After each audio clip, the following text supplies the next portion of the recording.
శ్రీమాత్రే నమ. జై గురు దత్తాత్రేయ నమ. ఈ వీడియోలో మనం మేషరాశి వారికి మార్చి 8వ తారీఖు నుంచి 14వ తారీఖు మధ్యలో జరగబోయే వార ఫలాలు పరిశీలించినప్పుడు ఈ వారం ప్రధానమైనటువంటి గ్రహాలు చాలా మార్పులు రావడం జరిగింది. అందులో ప్రధానంగా గురువు, మన మేషరాశి వారికి గురువు భాగ్యాధిపతిగా తృతీయ స్థానం సంచరిస్తూ తన సొంత నక్షత్రమైనటువంటి పునర్వసు మీదకి రావడం జరిగింది. అలాగే ఈ 11వ తారీఖు ఈ వారం నుంచే రుజు మార్గంలోకి రావడం జరిగింది. అంటే కొంతకాలం సందిగ్ధంగా ఉన్నటువంటి మీ ప్రధాన ప్రయత్నాలు, అందులో ఒకటి విదేశ ప్రయత్నాలు, అలాగే గృహ నిర్మాణం, అలాగే ఉద్యోగంలో ప్రవేశించడం, ఈ విదేశ ప్రయత్నాలు ఇవన్నీ కూడా కొంతవరకు ఊగిసలాడుతూ ఉండడం జరిగింది. చేద్దామా వద్దా, విదేశంలో చదువుదామా ఇక్కడ చదువుదామా, ఉద్యోగం ఎక్కడ చేద్దాం అన్న పరిస్థితుల్లో ఇంతకాలం సమయం వృధా అయింది. ఈ వారం నుంచి మీరు ప్రధానంగా దూర ప్రాంతంలో కానీ విదేశంలో కానీ విద్య లేదా ఉద్యోగం కొరకు చేసే ప్రయత్నాలు, లేదంటే గతంలో చేసిన ప్రయత్నాలు ఈ వారంలో ఫలించే అవకాశం ఉన్నది. అలాగే చాలా కాలంగా దూరంగా ఉన్నటువంటి ఒక మిత్రుడు ఈ వారం మిమ్మల్ని కలుసుకోవడం జరుగుతుంది.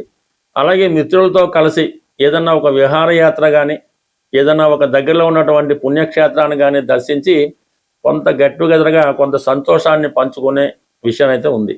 ఇక దాని తర్వాత శుక్రుడు, మరి శుక్రుడు ఈ రాశి వారికి ధన సప్తమాధిపతిగా వ్యయస్థానంలోకి వచ్చినప్పుడు కూడా ఉచ్చ స్థితిలో వచ్చి దశమాధిపతిగా ఉన్నటువంటి శని భగవానుతో కలియడం వల్ల ఉద్యోగం మారాలనే మీ ప్రయత్నం తప్పకుండా నెరవేరుతుంది.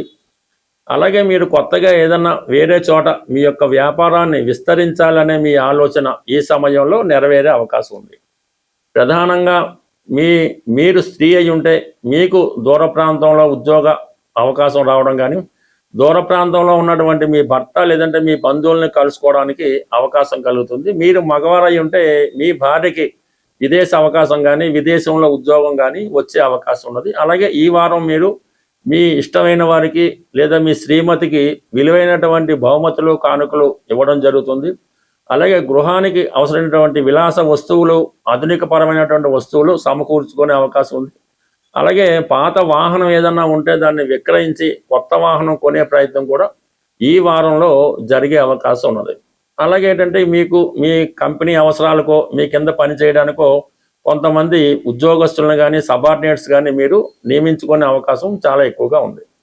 అయితే ఇవన్నీ ఒక ఎత్తు అయితే, మరి లాభస్థానంలో సుమారుగా 4 గ్రహాలు సంచరించడం జరుగుతుంది. అందులో ముందుగా రవి, అలాగే బుధుడు, ఈ రెండు కూడా ఈ వారం అంతా కూడా బుధాదిత్య యోగంలో లాభస్థానంలో ఉండడం వల్ల కొత్త వ్యాపార అవకాశాలు రావడం జరుగుతుంది. అధికారంలో ఉన్నటువంటి మిత్రులు కానీ, రాజకీయ నాయకులు కానీ మీకు సహకరిస్తారు.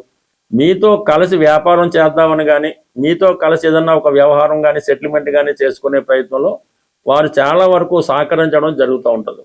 దాని తర్వాత రాహు అక్కడ ఉండడం వల్ల విదేశంలో ఉన్నటువంటి మీ బంధువులు మీకు సంపూర్ణంగా సహకరిస్తారు. విదేశ ధనం మీకు ఈ వారంలో రావడం జరుగుతూ ఉంటుంది. ఇక ప్రధానంగా కుజుడు, రాష్ట్రాధిపతిగా ఉన్నటువంటి కుజుడు అష్టమాధిపతిగా లాభస్థానంలో ఉండడం వల్ల ఇంతకాలంగా లిటిగేషన్లో ఉన్నటువంటి స్థిరాస్తులు కానీ, భూములు కానీ మీ చేతికి రావడం జరుగుతుంది. అలాగే గతంలో మీరు ఎవరికైనా ఇచ్చినటువంటి ధనం కానీ, ఇతరుల చేతిలో మీరు ఏదన్నా ధనం ఇచ్చి రాకపోవడం కానీ, ఇతరుల చేతిలో ఉన్నటువంటి స్థిరాస్తి కానీ మీ చేతికి రావడం జరుగుతూ ఉంటుంది.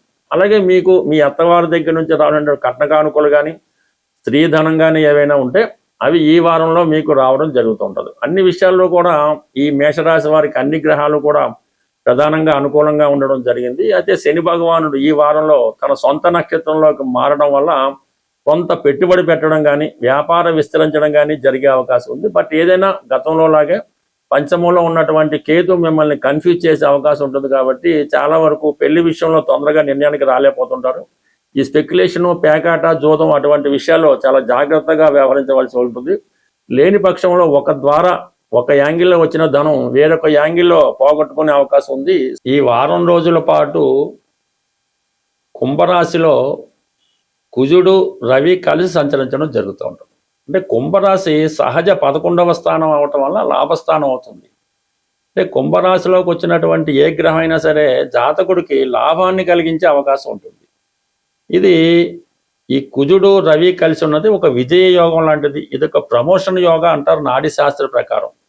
అంటే ఎవరికైతే ప్రమోషన్ రావాల్సి ఉందో, ఇంటర్వ్యూలో సెలెక్ట్ అయ్యి ఉద్యోగం రావాల్సి ఉందో, లేదంటే కొత్త ఉద్యోగం కొరకు ఎదురు చూస్తున్నారో వారు ఈ వారంలో ఒక చిన్న ప్రయోగం చేయవలసి ఉంటుంది. కుజుడికి ఇష్టమైనటువంటి మంగళవారం రోజు ఆదిత్య ఉదయం పారాయణ చేయాలి. అంటే త్రిసంజలి యందు ఉదయం సాయంకాలం మధ్యాహ్నం చదవలసి ఉంటుంది. అంటే బాగా గుర్తుపెట్టుకోండి, మంగళవారం రోజు ఆదిత్య ఉదయం చదవాలి.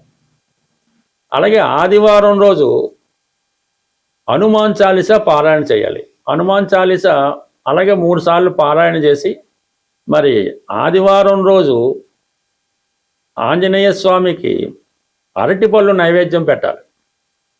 అలాగే మంగళవారం రోజు సూర్య భగవానునికి గోధుమతో చేసిన హల్వా నైవేద్యంగా పెట్టి ఈ 2 రోజులు మాత్రం శ్రద్ధగా చేయటం వల్ల మీకు అర్హత ఉంటే 100కి 100 పాళ్ళు ఉద్యోగం అన్నది వచ్చి తీరుతుంది. లేదంటే ఏదన్నా కార్యసాధనలో మీరు విజయం సాధించడం జరుగుతుంది. అంటే సమస్త విద్యలు ఆంజనేయ స్వామికి సూర్య భగవానుడే నేర్పడం జరిగింది. సూర్యుడే మానవులకి ఏదన్నా ఇవ్వగలడు. అది శమంతకమణి లాంటిది, రోజుకి విపరీతమైనటువంటి బంగారాన్ని ఇచ్చే శమంతకమణి కూడా సూర్య భగవానుడు ఇచ్చిందే. అలాగే అక్షయ పాత్ర, ఇవన్నీ కూడా ఏదన్నా అటు ఐశ్వర్యం ఇవ్వాలన్నా అటు ఆరోగ్యం ఇవ్వాలన్నా కూడా సూర్య భగవానుడు ఒక్కడు మాత్రమే ఇవ్వగలడు.